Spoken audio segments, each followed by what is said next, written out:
Dalam sebuah artikel di situs web Variety tertanggal 10 Desember 2023, Godzilla Minus One meraih total box office sebesar 25,3 juta dolar, menjadikannya film live action Jepang terlaris dalam sejarah Amerika Utara. Juga diyakini bahwa menjadikan Godzilla Minus One dan The Boy and the Heron 2023 sebagai film terlaris ketiga dan pertama pada akhir pekan tanggal 9 Desember, adalah pertama kalinya dua film Jepang.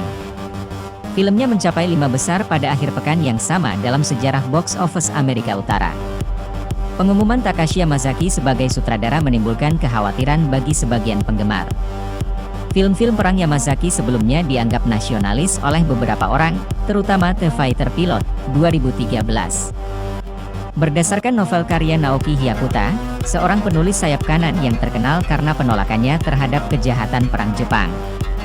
Meskipun Minus One mengkritik penggunaan kontrol informasi oleh Jepang dan pengabaiannya terhadap nyawa tentaranya, beberapa pihak mengkritik film tersebut karena tidak mengakui tindakan Jepang pada masa perang, dan banyak yang berspekulasi bahwa inilah alasan mengapa film tersebut tidak dirilis di Tiongkok dan Asia Tenggara. Sebelum film ini, Shin Godzilla 2016 juga mendapat reaksi keras dari beberapa penggemar karena dianggap bernuansa nasionalis. Film ini adalah film berbahasa non-Inggris kedua yang dinominasikan pada Academy Award untuk efek visual terbaik, setelah All Quiet on the Western Front 2022. Godzilla adalah yang pertama menang. Film ini tidak dirilis di Tiongkok, Korea, Taiwan, dan banyak negara Asia Tenggara lainnya dan tidak diketahui apakah akan dirilis. Meskipun tidak ada pernyataan resmi yang dibuat, banyak yang berpendapat bahwa Toho menghindari peluncuran film tersebut di negara-negara tersebut karena permusuhan dan kebencian mereka, yang masih ada terhadap Jepang selama Perang Dunia Kedua, yang diperburuk oleh latar film tersebut. Ketika ditanya tentang perbedaan antara adaptasi Amerika dan asli Jepang, Yamazaki menyatakan bahwa meskipun Godzilla Amerika hanya berfokus pada monster, interpretasi Jepang adalah sebagai monster dan dewa. Godzilla Jepang adalah makhluk setengah dewa dalam banyak hal. Belum tentu dewa agama, tetapi lebih seperti dewa Jepang, yang jahat dan merusak.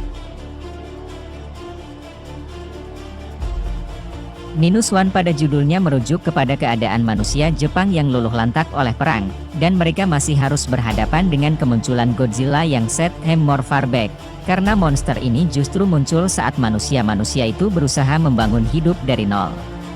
Untuk mengemphasize poin keadaan hidup di bawah garis nol tersebut lebih jauh, Godzilla Minus One memanggil protagonis kepada Shikishima, seorang pilot tempur pesawat bunuh diri, yang mangkir dari misinya di akhir Perang Dunia Kedua.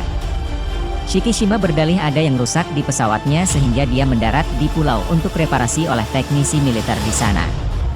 Di pulau itulah, malamnya, Shikishima pertama kali bertatap muka dengan Godzilla.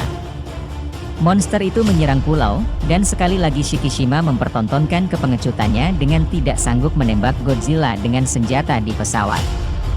Sejak itu, Shikishima hidup dengan rasa bersalah menggerogoti hati.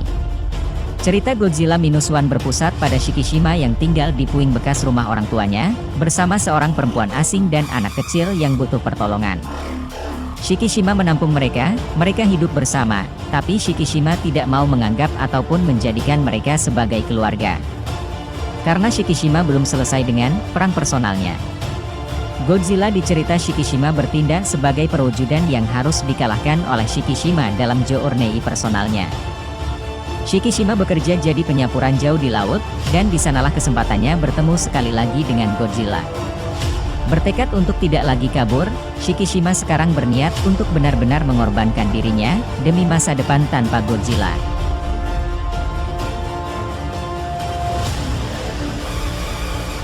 Sebenarnya yang jadi antagonis di dalam cerita ini bukanlah semata Godzilla, melainkan prinsip mengorbankan diri yang telah jadi tradisi di negara itu sendiri. Para manusia harus mengalahkan prinsip tersebut sebelum bisa mengalahkan Godzilla.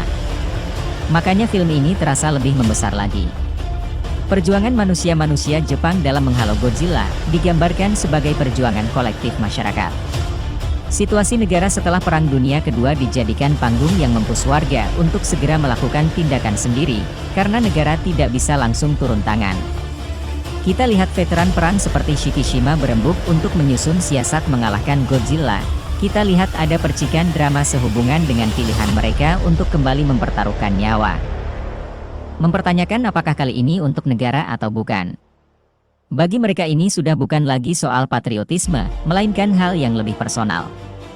Film bahkan menyebut betapa cerahnya wajah para pejuang ketika mereka bekerja di kapal perundingan siasat ini nyatanya lebih menarik dan lebih kita mengerti ketimbang misalnya obrolan tetek bengek skifi yang biasa kita temui pada Godzilla versi Hollywood.